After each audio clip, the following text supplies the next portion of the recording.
David and his wife Anna had been living in their neighborhood for almost 2 years. Their house was not the biggest on the street, but it was full of love and calmness. David worked as a teacher in the city while Anna spent her mornings gardening. She loved planting flowers of different colors, and she often said that the small garden in front of the house was her favorite part of their home. One bright morning Anna stepped outside with her watering can. She bent down to sprinkle water on the soft soil when she noticed something unusual. There was a bright yellow envelope tucked under the door handle. She frowned, picked it up, and opened it. As she read the words printed on the paper, her eyes grew wide. The letter was from the Homeowners Association. It stated that her small garden violated the rules of the community. According to the letter, the flowers she had planted did not match the standard design approved by the association. For this reason, she was being fined $3,500. Anna's hands shook as she read the number again. She could not believe what she was seeing. When David returned home that evening, Anna showed him the letter right away.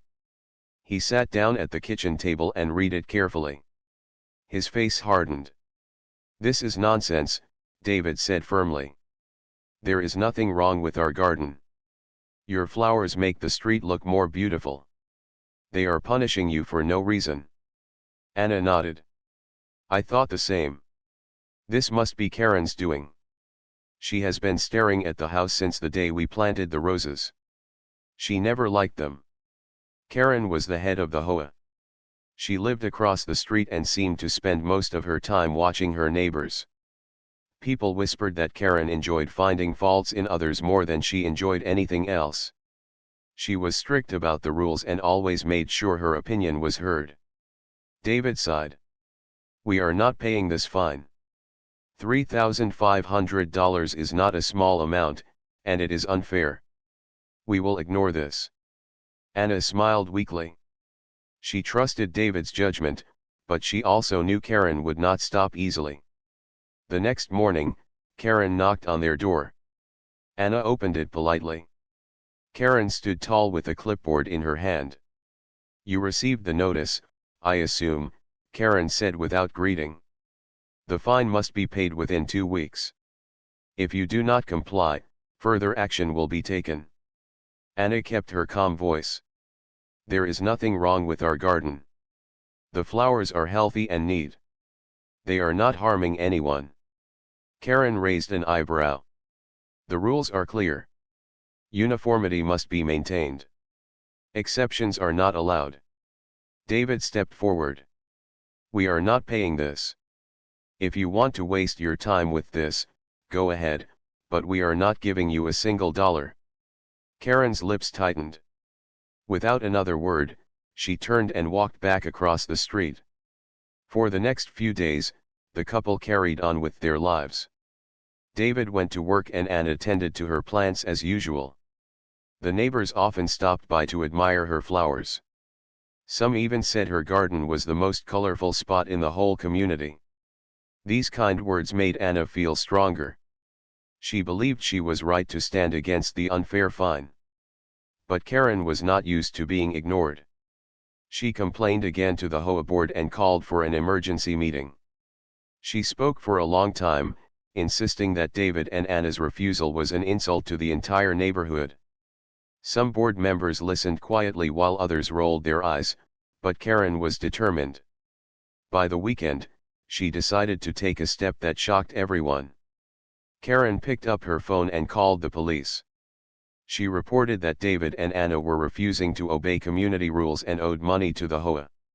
She demanded that officers be sent to their house immediately.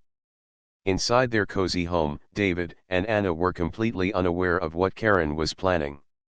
They were having dinner together, laughing softly about their day, when the sound of sirens echoed faintly in the distance. Anna paused, a fork halfway to her mouth. David looked out the window, confused. 2 police cars rolled slowly into the neighborhood and stopped right in front of their house. Red and blue lights reflected across the street. Anna's heart began to race. David stood up quickly, his chair scraping against the floor. "Why are the police here?" Anna whispered. David had no answer. But he knew one thing. Karen was behind this. The flashing lights outside the house drew attention from all around the neighborhood. Windows opened, curtains moved, and several neighbors stepped out onto their porches to see what was happening.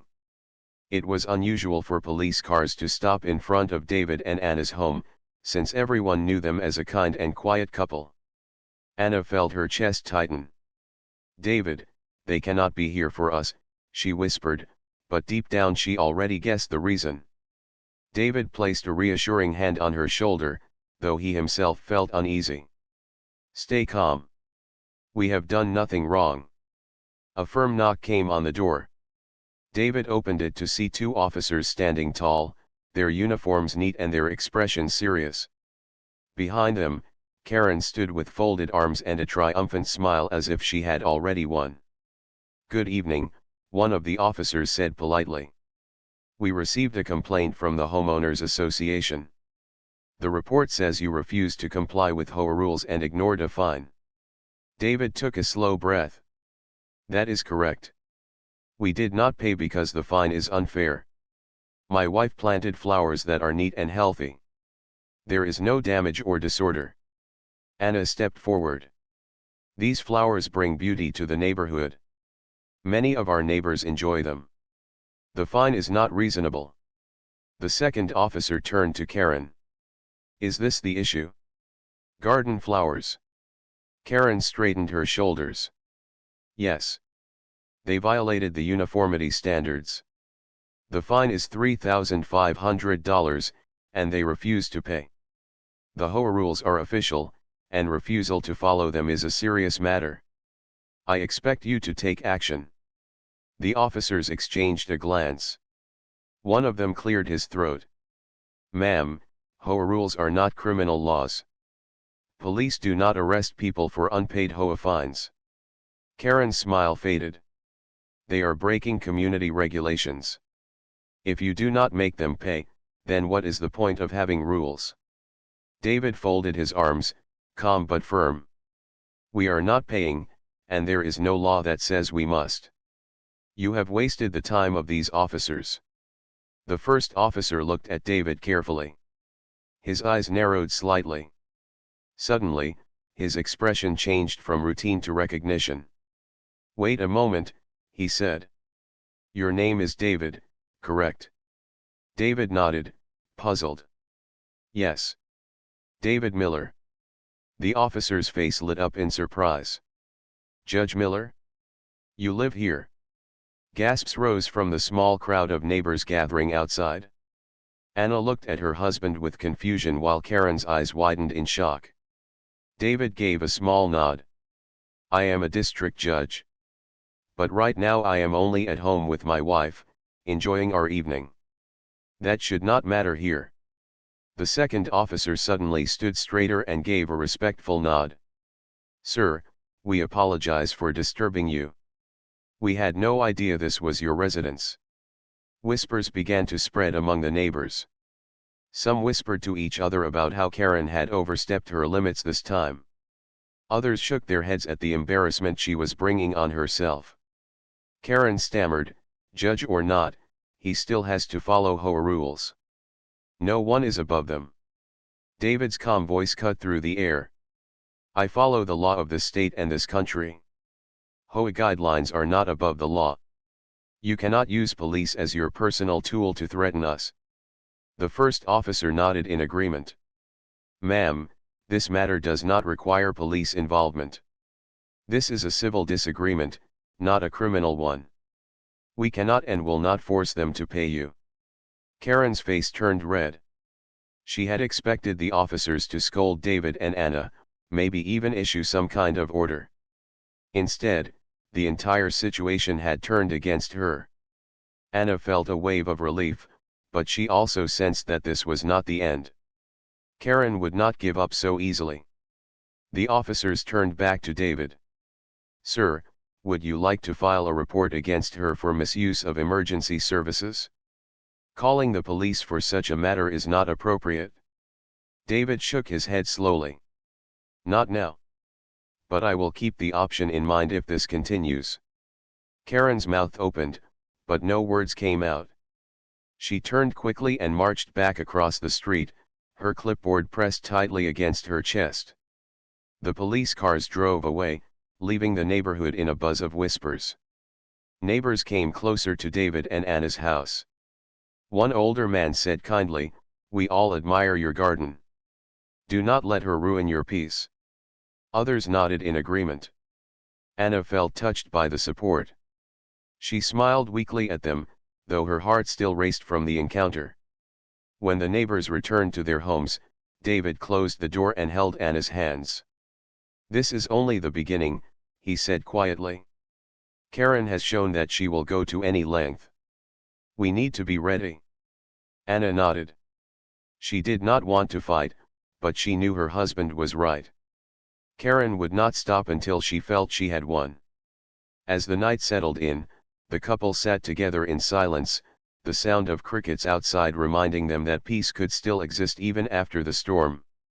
But in their hearts, they both knew another storm was already forming. The morning after the police visit, the neighborhood was still buzzing with talk about what had happened.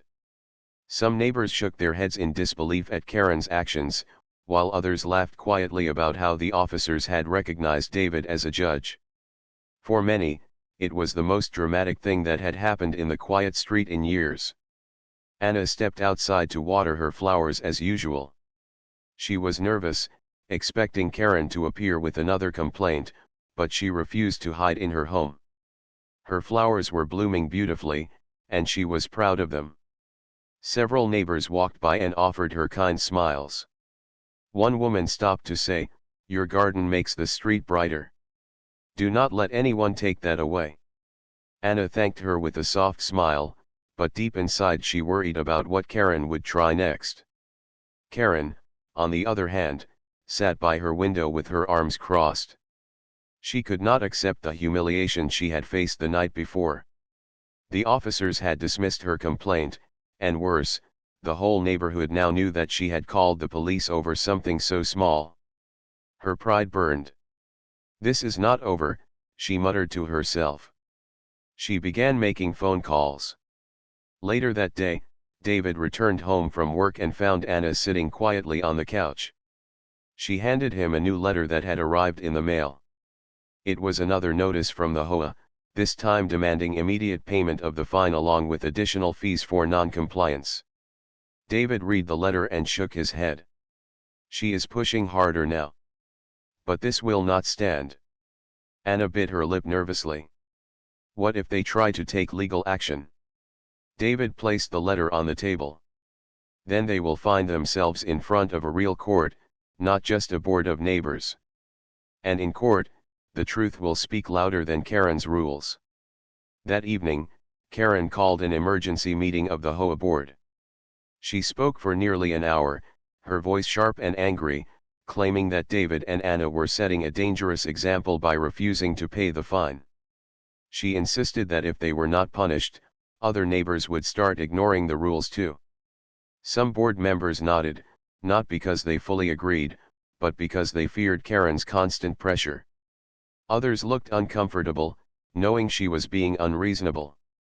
A few even whispered that maybe the garden was not such a big deal after all. Karen pounded the table with her hand. "We cannot allow them to think they are above the rules. If they refuse again, we must take stronger action. We can put a lien on their property. That will make them obey." The board members exchanged uneasy looks. Placing a lien was a serious matter, one that could affect property rights. Some thought it was far too extreme for flowers in a garden. Word of the meeting spread quickly, as it always did in small neighborhoods. By the next day, David and Anna already knew what Karen had planned. Anna felt her stomach twist with anxiety. David remained calm. "If she tries this, we will fight back the right way. I know the law, and I know she is crossing lines she should not cross." That afternoon, David sat in his study, writing down notes and reviewing documents. He wanted to be ready for anything. Anna brought him a cup of tea and stood quietly beside him. "Are you sure we can handle this?" she asked softly. David looked up and gave her a steady smile. Yes. Do not be afraid. She wants us to panic. But the law is on our side. Meanwhile, Karen was already spreading her version of the story. She visited neighbors, knocking on doors and claiming that David and Anna were troublemakers who refused to respect the community. She warned others that if they supported the couple, they too might be punished by the board in the future. But to her surprise, many neighbors were growing tired of her behavior. They had seen how she treated David and Anna, and they did not like it. Several quietly told Anna that they were on her side, even if they could not say it openly in front of Karen. One evening, as Anna was returning from the grocery store, an elderly neighbor named Mr. Harris stopped her by the gate. His voice was gentle but firm. Do not let Karen scare you. People here respect you and your husband. She cannot take that away, no matter how loud she becomes. Anna felt a warmth in her chest at his words. For the first time in days, she allowed herself to smile freely. Still, the pressure grew. The next morning, David received an official notice from the HOA board stating that a lien would be filed against their home if the fine was not paid within 10 days. Anna felt tears prick her eyes as she read the paper. David placed his hand over hers. This is what I expected. But now it is my turn to respond. He stood tall, his eyes calm but determined. He knew that the fight was no longer just about flowers or fines. It was about standing up against unfair power. That night, as the house grew quiet, David sat down to write a letter of his own. A letter that would not only answer Karen's threats but also remind the entire HOA board of what real justice looked like. The next morning, David sat at the kitchen table with a fresh sheet of paper in front of him. The sunlight poured through the window, lighting up the room. Anna watched him as he carefully wrote his words. His handwriting was steady, each line sharp and clear. He was not just a husband defending his home. He was a man who understood the law, and he was ready to use that knowledge. Are you sure this will work? Anna asked softly, handing him a cup of coffee. David gave a small smile. It is not about winning or losing. It is about making them understand the limits of their power. By midday, David had finished the letter. He folded it neatly, placed it in an envelope, and walked with Anna to the HOA office. The walk felt long, though the office was only a few blocks away. Neighbors noticed them as they passed, some waving kindly, others whispering curiously. The tension in the community was visible, as if everyone was waiting to see what would happen next. Inside the HOA office, Karen sat behind a desk, her clipboard resting in front of her as always. She raised her chin the moment David and Anna entered. I hope you are here to settle the fine, she said in a sharp voice. David placed the envelope on the desk calmly. No, I am here to give you my response. Karen opened the envelope and began to read. Her confident smile faded quickly as her eyes moved down the page. The letter was written with precision. David had explained that HOA rules could not override state law, that fines must be reasonable and just, and that misuse of authority could have legal consequences. He reminded the board that harassment or retaliation against homeowners was itself a violation of the law. Karen's face tightened. She looked up. Are you threatening me? David's voice remained calm. I am reminding you of the law. You have pushed this too far. If you continue, I will take this matter to court, and the court will not side with unreasonable fines. Anna stood quietly beside him, her hands folded, her heart beating fast. She admired how steady her husband was in front of Karen's hostility. Karen leaned back in her chair, trying to regain her confidence. The board will decide. Your letter changes nothing. David gave a small nod. Then let the board read it. I trust they will see the truth. They left the office and walked home together. Anna felt a little lighter, as if a burden had been lifted. David's letter was powerful, and she knew it had shaken Karen more than she would admit. That evening, the board gathered for a special meeting. Each member received a copy of David's letter. At first, there was silence in the room as they read it. Slowly, heads began to nod. One member, Mr. Lawson, spoke up. "This is clear. The fine is not reasonable, and the police should never have been called. We risk legal trouble if we continue." Another member, Mrs. Green, agreed. "I never supported this fine. The flowers are beautiful. We should be proud of them, not punishing them." But Karen refused to give up. She slammed her hand on the table. "You are all missing the point. If we let them get away with this, others will stop following the rules. Our authority will mean nothing." Mr. Lawson shook his head firmly. "Authority must be fair, or it will be challenged." He is right. If this goes to court, we will lose, and it will not be him who is embarrassed. It will be us. The room grew tense. For the first time, Karen realized the board was no longer standing fully behind her. Back at home, David and Anna sat in their living room, unaware of every word spoken in that meeting. Anna rested her head against David's shoulder. "Do you think they will back down?" she asked. David closed his eyes for a moment. "I believe so. But Karen is stubborn. Even if the board softens, she will not stop. She will find another way." As the night grew quiet, the couple tried to relax, but their thoughts were heavy. The sound of the crickets outside reminded them of the peace they wished for, yet both of them knew the storm was still not over. The next morning, Anna walked outside to check her garden. To her shock, she saw a new sign staked into her yard.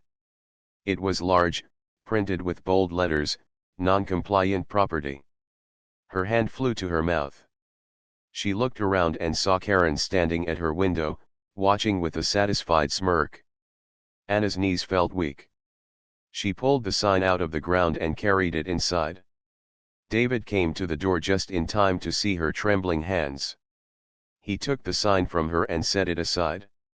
"She will not stop until she is forced to," David said firmly. His voice was calm, but his eyes showed the fire of determination. Anna nodded, her fear slowly turning into resolve. "Then let us be ready for the next step." They both knew the battle was no longer just about a garden or a fine. It had become a test of fairness, pride, and justice. And David was prepared to see it through to the end. The sign in the yard was the last straw for Anna. She had tolerated Karen's stares, the letters, even the police visit, but now her home was being marked as if it was some kind of warning. She sat on the couch with her hands clasped tightly together, her face pale. David placed the sign on the table and looked at it with steady eyes. "This has gone far enough," he said.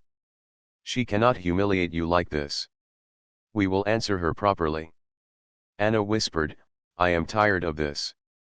I only wanted flowers, nothing more." David sat beside her and held her hand. "I know. But sometimes even something simple becomes a fight when pride is involved. Karen wants to prove she has power. I will show her that her power has limits." The next day, David prepared a formal complaint. He carefully documented everything: the letters, the police visit, the sign, and the threats of a lien. He included photographs of Anna's garden, showing how neat and beautiful it was. He wrote down the names of neighbors who had praised it. Anna watched him work and felt a small spark of hope. "You are turning this into a case," she said quietly. David nodded. "Yes. If she pushes further, we will not only defend ourselves but also show the board and the community what misuse of authority looks like." Meanwhile, Karen was busy telling neighbors her side of the story. She spoke loudly at the grocery store, in front of the bakery, and even while walking her dog. She claimed David and Anna thought they were above the rules, that they disrespected the HOA, and that their garden was an eyesore. But not everyone agreed with her. Slowly, her words lost their strength. Neighbors had seen Anna's flowers with their own eyes. They had also seen police cars arrive at the house, only to leave without action. Many people began to think Karen was going too far. One evening, Mrs. Green, a board member, knocked on David and Anna's door. Anna welcomed her inside, surprised by the visit. "I came to tell you something," Mrs. Green said gently. "The board is divided. Some want to keep supporting Karen, but others see that she is wrong. Your letter has made many think twice. Do not give up. You have support, even if it is quiet for now." Anna's eyes filled with gratitude. David nodded firmly. "Thank you for telling us. We will not give up. But we must prepare for the worst." The next week, the HOA board announced a public meeting to discuss the case. Notices were delivered to every house in the neighborhood. The meeting would be held at the community hall on Saturday evening. When Anna read the notice, her stomach turned. "Everyone will be there," she said nervously. David touched her shoulder reassuringly. "That is what we want. Let everyone hear the truth." The days leading up to the meeting felt long. Karen walked around the neighborhood, gathering signatures for a petition to enforce the fine. She spoke with passion, her eyes flashing with determination, but fewer people signed than she expected. Some refused politely, others avoided her altogether. On Saturday evening, the hall was filled with people. Neighbors sat in rows, whispering to one another. The atmosphere was thick with curiosity and tension. At the front, the board members sat behind a long table. Karen sat proudly in the middle, a stack of papers in front of her. David and Anna entered together. Anna's hands shook slightly, but David's calm presence steadied her. The whispers grew louder as people turned to watch them take their seats. The meeting began with Karen speaking first. She rose and addressed the crowd with her usual sharp tone. "Rules are what keep this community strong. Without them, chaos will spread. One household has refused to follow our standards, and if we allow it, others will follow. We cannot let personal taste destroy the harmony of our neighborhood." She lifted photographs of Anna's garden. "This is the so-called beauty they defend. It does not match our approved design. It is disorder. And it must be corrected." Some people nodded, but others frowned. They had seen the flowers themselves, and they knew the garden was far from disorderly. When Karen finished, David stood slowly. His calm voice filled the room. "I respect rules. I respect order. But rules must serve fairness, not personal pride. My wife's flowers bring life to our street. Many of you have admired them yourselves. Yet we were fined $3,500, threatened with a lien, and even had the police sent to our door. This is not about order. This is about one person's misuse of power." He held up the sign that had been placed in his yard. The bold words "non-compliant property" caught everyone's eyes. Gasps rose from the audience. "Is this what we want in our community?" David asked firmly. "Signs of shame in our yards? Neighbors calling police on neighbors? This is not unity. This is intimidation." Anna looked around the room and saw people whispering again, but this time their faces showed doubt toward Karen. The board members exchanged uneasy looks. The meeting was no longer in Karen's control. For the first time, Karen's confident smile faded as she realized the crowd was not entirely with her. The room grew quiet after David's words. His steady tone had carried weight, and the sign he held up left a heavy impression on everyone. People shifted in their seats, whispering softly to one another. The board members looked at each other with unease. They had expected conflict, but they had not expected such a powerful argument. Karen stood again, her face tight with frustration. "Do not be fooled by his words," she snapped. "This is not intimidation. This is discipline. If we do not act, this community will fall apart." A voice rose from the crowd. It was Mr. Harris, the elderly neighbor who had always been kind to Anna. He stood with the support of his cane and spoke clearly. "I have lived here for 30 years. I have seen many neighbors come and go. But never have I seen flowers cause harm. They brighten our street. They do not destroy it. The only harm I see is the way this couple has been treated. Murmurs of agreement spread across the hall. Karen's eyes flashed, but she forced herself to remain composed. Another neighbor, Mrs. Lopez, spoke up. I signed your petition, Karen, because I was afraid of being targeted. But I regret it. Their garden is beautiful. We should be encouraging it, not punishing it. The board members looked unsettled. They had rarely seen so many residents speak against the head of the HOA. Karen's voice had always been the loudest in meetings, but now other voices were rising. David placed the sign on the table in front of the board. This is not leadership. This is bullying. My wife and I are not above rules, but rules must be fair. A fine larger than many families' monthly income is not fair. Public shaming is not fair. Calling the police is not fair. If this continues, I will take this matter to a real court, where justice is measured by law, not by personal pride. The silence that followed was heavy. Even Anna felt her heart beating faster, realizing the weight of his words. Finally, Mr. Lawson, one of the board members, cleared his throat. We have heard both sides.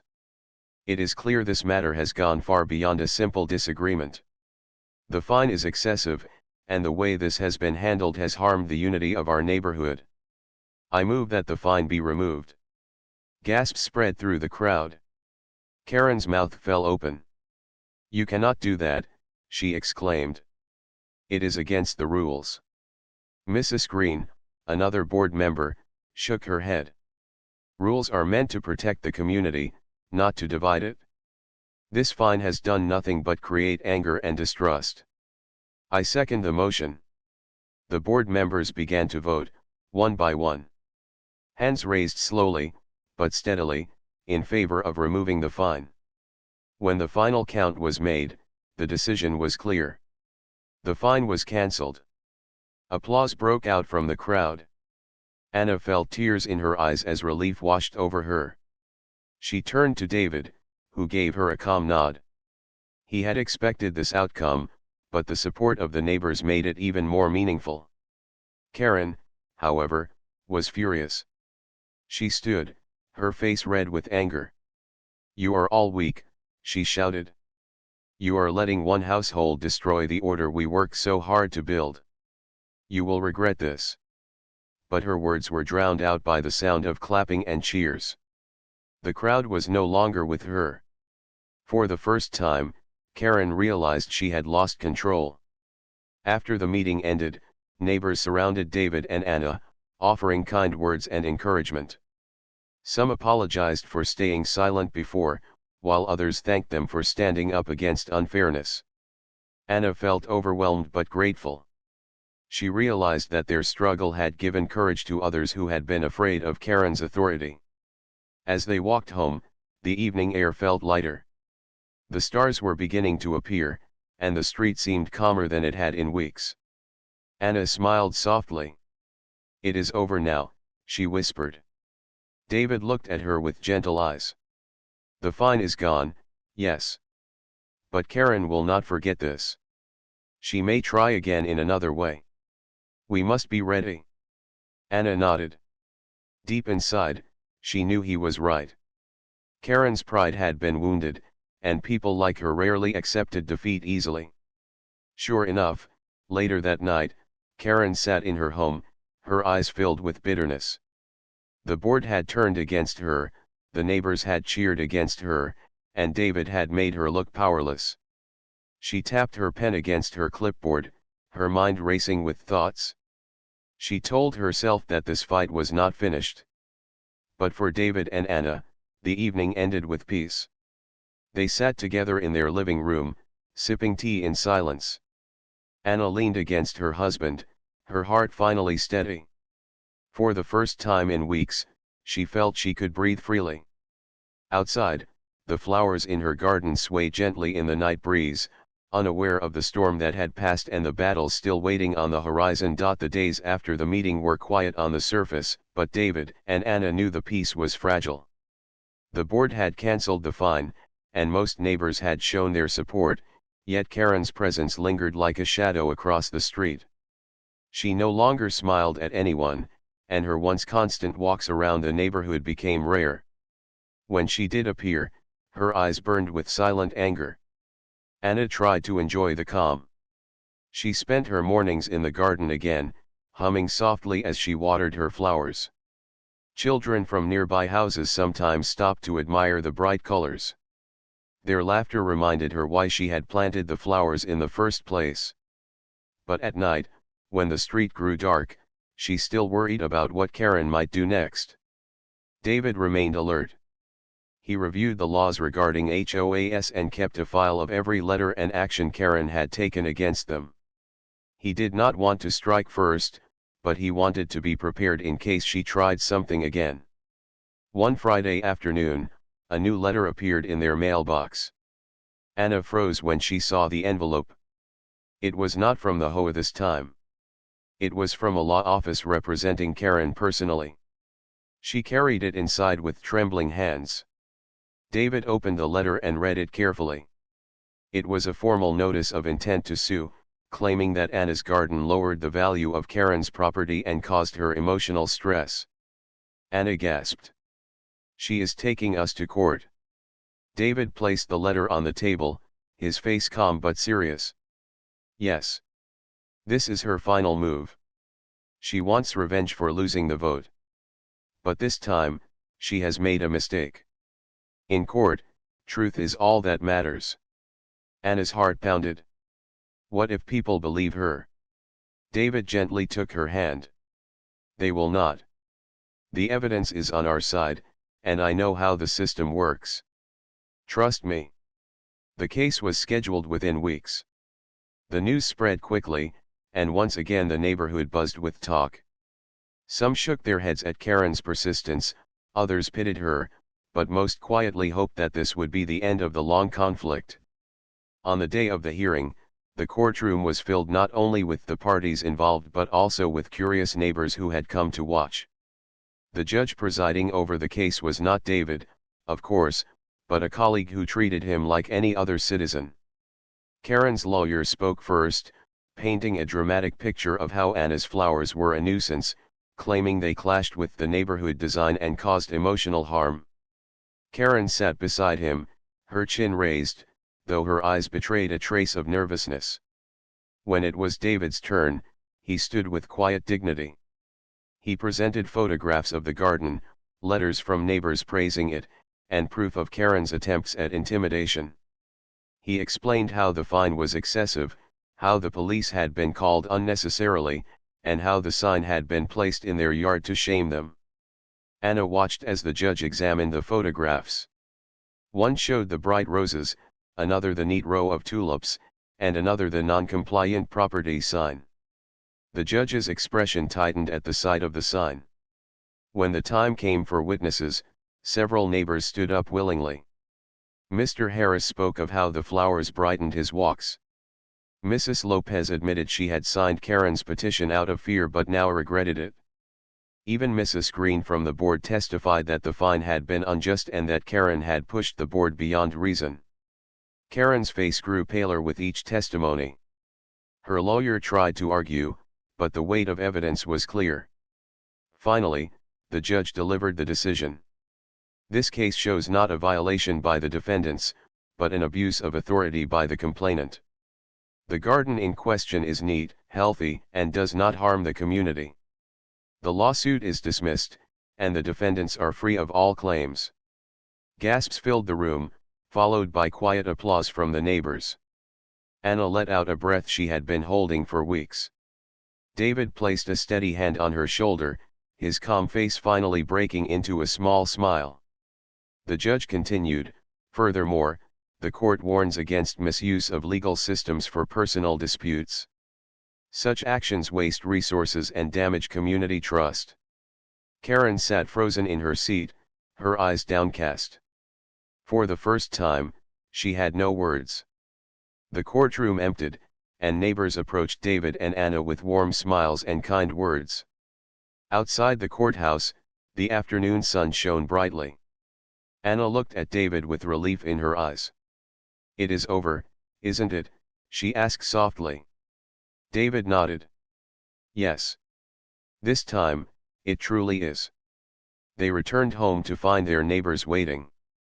Children clapped when they arrived, and someone had placed a small welcome banner in their yard with the words, "We love your garden." Anna's eyes filled with tears as she looked at the flowers swaying gently in the wind. For the first time in months, she felt at peace. As evening fell, David and Anna sat together on the porch, watching the sunset paint the sky. The battle had been long and exhausting, but they had stood firm, and justice had prevailed. Karen's window across the street remained closed, her blinds drawn.